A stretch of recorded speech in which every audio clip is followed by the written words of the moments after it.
Opa, tudo bem? Hoje eu quero falar sobre crenças. O quanto é importante nós identificarmos e conhecermos as crenças que nós temos hoje. Mas antes, o que é uma crença? Muitas pessoas falam, eu acredito nisso, eu acredito naquilo, mas não sabem necessariamente o que é uma crença. De fato, crença é tudo aquilo que nós acreditamos. Só que nós acreditamos com tal potência que aquilo se torna uma verdade absoluta. Essas crenças são as responsáveis pelas nossas tomadas de ações. Tudo que a gente quer, tudo que a gente planeja para a nossa vida, é através das crenças que nós conseguimos realizar ou não as ações necessárias para chegar a tal resultado. Basicamente existem 3 tipos de crenças. Existem as crenças herdadas, existem as crenças adaptadas e existem as crenças experimentadas. O que são isso? Crenças herdadas são as crenças que nós trazemos dos nossos pais, dos nossos avós. Eu tenho certeza que, assim como eu, você com certeza deve ter ouvido a sua avó, o seu pai, a sua mãe, o seu avô dizer alguma coisa do tipo: olha, não anda descalço na chuva. Ou, se você quer ser alguém na vida, você tem que estudar. Coisas desse sentido. São todas aquelas verdades que os nossos familiares trazem e que involuntariamente acabam modificando a nossa vida e fazendo com que nós carregamos isso durante todo o processo da nossa vida, né? Tanto como criança, adolescente e como adulto, nós carregamos isso. Da mesma forma que quando um pai ensina que o homem é o que tem que trabalhar e a mulher tem que ficar em casa, e isso vem de gerações em gerações, as pessoas crescem com esse exemplo, né? O homem é o responsável por trazer a comida para a mesa, a mulher é a responsável para fazer toda a parte da casa. E isso são crenças, tá bem? E são as crenças que nós chamamos de herdadas. Crenças adotadas ou adaptadas são aquelas crenças que nós conseguimos durante o percurso, né, com outras pessoas. Por exemplo, com certeza também já ouviu dizer: mulher no volante, perigo constante. Ou, todo homem não presta, nenhum homem presta, né? Homem não presta. Isso são crenças que nós adotamos, é um outro tipo de crença que são adotadas e que nós também carregamos para a vida. Outro tipo de crença são as crenças experimentadas. Imagina, para você ter uma ideia, se você sofre um acidente de carro e depois desse acidente você se recupera e não acontece nada com você. Mas dali em diante você fala: poxa, eu acho que eu nunca mais vou conseguir dirigir um carro. Ou eu acho que eu nunca mais vou conseguir entrar num carro. Você acaba acreditando e aquilo vira uma verdade absoluta para você por uma coisa que aconteceu, por uma experiência que você teve. Ou um outro exemplo, uma pessoa precisa apresentar. Imagina que você precisa apresentar um trabalho e você já é um pouco tímido. E na hora de apresentar esse trabalho, você não se prepara tão bem quanto achava que tinha se preparado e começa a gaguejar e o trabalho sai um desastre absurdo. E então você fala: não quero mais falar para público, eu não quero mais falar para muitas pessoas, eu acabo criando um medo, uma frustração, e isso faz com que eu não fale mais em público. Acabo falando: não sou capaz de falar em público, eu não consigo, isso não é para mim. Então são coisas que você acaba criando, são crenças que nós falamos que são experimentadas. Você usa, você passa por isso e acaba adaptando isso para sua vida. A crença em si, ela tem 2 vertentes. As vertentes que nós temos, é importante você saber o tipo de crença, obviamente, mas é mais importante você focar aqui, saber qual é o tipo de crença que de fato você tem. E se você é um ser humano, se você tem um coração e se você respira, você tem uma crença, assim como eu, assim como qualquer pessoa. Todos nós temos crenças na nossa vida. E o importante é que identificar se ela é ela que motiva, é ela que fortalece as nossas ações em relação aos nossos objetivos, ou se é uma crença que limita.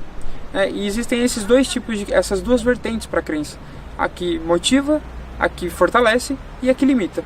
Por exemplo, eu acredito que as pessoas são boas. Eu acredito que eu consigo fazer resultado e atingir o maior número de pessoas possíveis. Eu acredito no meu potencial. Eu sei o potencial que eu tenho e sei que através desse potencial, através do meu conhecimento, através da minha experiência, eu consigo mudar vidas. E é em função disso que ela se torna uma verdade absoluta. Mas essa crença, ela é uma crença que me motiva, que me fortalece, que faz eu andar para frente. As minhas ações estão correlacionadas a essa crença. Então, as minhas tomadas de decisões são em relação ao que eu acredito. E com isso eu consigo facilmente chegar nos resultados que eu quero. Diferentemente, por exemplo, de uma crença que limita. A crença, quando ela te limita, ela acaba sendo, por muitas vezes, uma desculpa. o que acontece para você não realizar as ações, o que acontece para que você não tenha essas tomadas de decisões. Crenças limitantes são aquelas crenças que te impossibilitam de realizar as ações, de ter essa tomada de decisão em busca do objetivo, em busca dos resultados esperados. Muitas pessoas não conseguem talvez aquilo que desejam porque têm crenças, acreditam fielmente, acreditam como verdade absoluta que não são capazes, ou que não é possível, ou que não dá pra mim, olha, consigo talvez com uma outra pessoa, mas pra mim não. E isso é uma crença. Uma vez que você consegue identificar que aquilo te limita, você tem que transformá-la. E como que você faz isso? Para você conseguir mudar uma crença ou possibilitar uma nova vertente para essa crença, digamos assim, você precisa primeiro identificá-la. Ok, identifiquei que eu tenho uma crença limitante. Por exemplo, eu vou falar somente um exemplo, mas na minha família, imagina que ninguém tenha casa própria. Ninguém conseguiu a casa própria até hoje. E eu simplesmente acredito que o fato de ninguém conseguir não vai ser eu que vou conseguir, né? Até hoje ninguém conseguiu ter a sua casa própria, não vou ser eu que vou conseguir. E eu já tô lá com meus 40, 50 anos de idade e eu falo, olha, não, na minha família ninguém tem casa própria, não sou eu que vou ter, ainda mais com a minha idade. Eu com os 40, 50 anos não sou capaz de ter uma casa própria. Aquilo acaba sendo uma verdade absoluta para a pessoa. A pessoa de fato começa a acreditar aquilo como se aquilo para ela fosse mais importante e as ações que poderiam ser contrárias não são. Então, como que eu já identifiquei a minha crença? É o que me limita de achar que eu não posso ter minha casa própria, mesmo com 40, 50 anos de idade. Como que eu mudo ela? Como que eu transformo essa crença para uma outra vertente?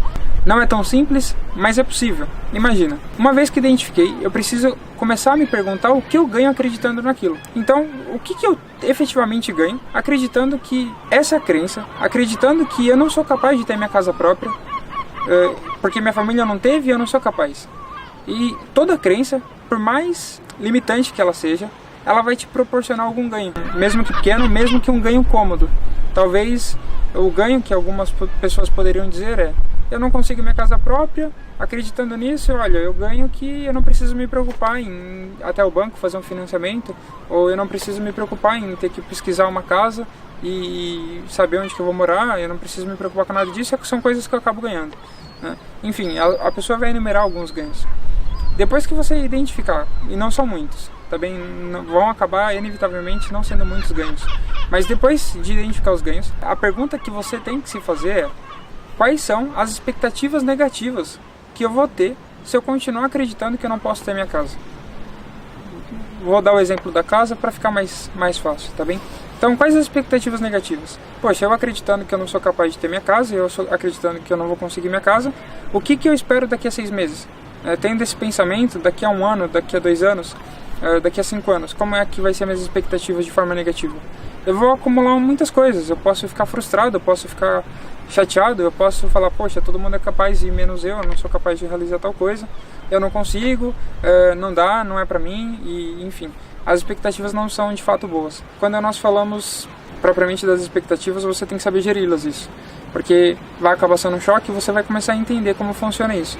E ainda falando de expectativas, quando eu falo expectativas, você tem que olhar sempre para o futuro, tá bem? Pensa no futuro de forma negativa. Quais as expectativas que eu vou ter se eu acreditar que eu não sou capaz de comprar minha casa? Uma outra pergunta que você deve se fazer é, olhando agora para minha experiência, para o meu passado, quais as experiências negativas que eu tive acreditando que eu não sou capaz de comprar minha casa própria? Vai te gerar várias outras coisas, você vai começar a listar coisas que de fato te trouxe como experiência. Poxa, eu por um momento lá na minha juventude, quando eu casei, tive a oportunidade de comprar minha casa, mas acabei deixando de lado essa oportunidade e não comprei porque eu priorizei outras coisas, e em função disso talvez eu já não tenha minha casa. A pessoa vai listar de fato experiências negativas, porque aquilo está dentro dela. E depois que você gerir as expectativas negativas e as experiências negativas, você tem que olhar agora para o seu estado emocional. E como é você acreditar que você não é capaz de comprar sua casa? Qual é o seu estado emocional hoje?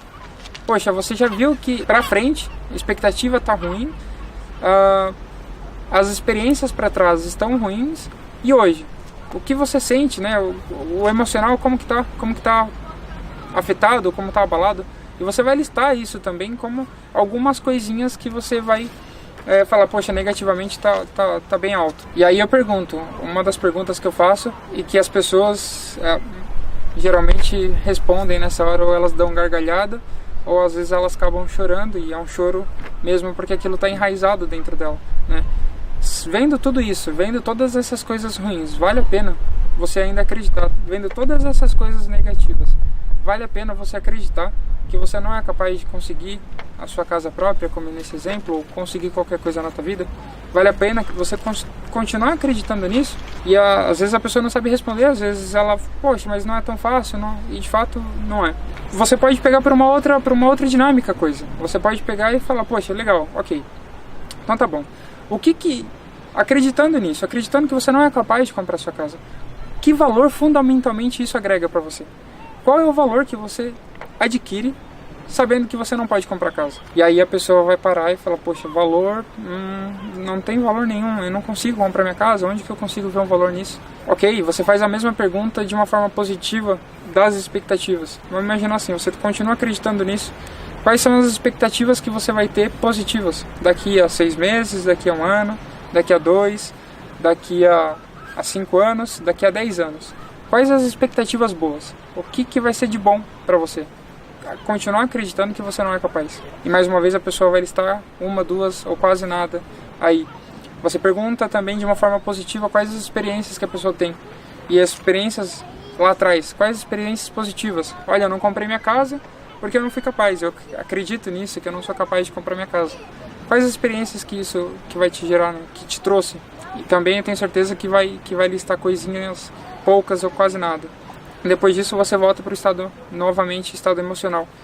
Como você se sente sabendo que você acha que você não é capaz? Isso vai mudar muito a sua vida, porque você vai começar a dimensionar de uma forma diferente. Você vai ver que você tem muitas coisas que você perde e pouquíssimas coisas que você ganha. E sabendo disso, sabendo que você perde muito acreditando nessas coisas e ganha quase nada, por que você continua acreditando nisso ainda?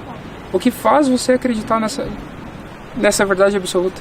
O que faz com que essa verdade absoluta seja real? E eu tenho certeza que você vai repensar a sua verdade absoluta e vai repensar a sua crença.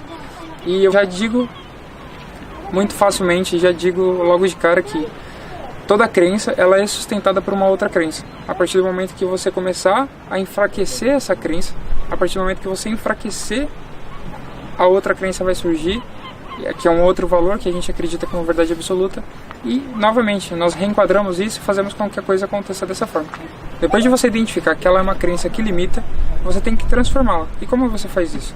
Enfraquecendo ela devagar, enfraquecendo ela aos poucos, com algumas perguntas que são cruciais. Vai trazendo ela à realidade e você vai entendendo um pouquinho de como que funciona essa sua crença. Vale mesmo a pena você, sabendo de tudo isso negativo, com pouquíssimas coisas positivas, continuar acreditando nisso? Eu tenho certeza que você vai conseguir repensar e vai conseguir fazer com que as tomadas de decisões sejam diferentes. Mesmo você sabendo que toda crença é alimentada por uma outra crença, você pode transformar e mudar essa crença, para que ela deixe de ser uma crença que te limita e passe a ser uma crença que impulsione, passe a ser uma crença que te fortaleça, né? Você vai conseguir mudar essa crença para fazer com que nas suas tomadas de ações seja de acordo com o seu objetivo. É importante dizer que a crença em si, ela não abala diretamente a meta. Imagina, ela vai acabar assim, de uma forma como consequência abalando a meta. O problema da crença não é que você não consegue as coisas por causa dela. Você talvez não consiga por outros motivos, mas a crença ela vai acabar trazendo alguns problemas nas suas ações, no foco para as suas ações pequenas. É de ação em ação, de um ponto ao outro que você consegue chegar na meta. Não é uma coisa daqui para cá e vou, né? É um processo, você tem que focar nessas coisas. E ter uma crença limitante vai impactar diretamente nessas tomadas de ações para conseguir chegar até lá. A meta é o principal objetivo, tenta alinhar a crença para que faça de uma forma para chegar mais rápido à meta, que é o objetivo total, o objetivo final que você tem. No meu exemplo, comprar uma casa, mesmo com 40 ou 50 anos, e mesmo ninguém na minha família tendo uma casa, que é plenamente possível, tá bem? É plenamente possível desde que você entenda o que essa crença significa para você. E trabalhe porque todas as verdades absolutas, na maioria das vezes, morrem por terra. Então, entenda como isso funciona, faça com que seja transformador, faça com que fortaleça as suas tomadas de decisões. O conteúdo que eu queria passar para vocês era esse. Hoje, falar um pouco propriamente de crença. Não esqueça de se inscrever no canal, curte compartilha, mostra para os amigos. Espero que você tenha gostado. Curta um pouco da paisagem e um forte abraço.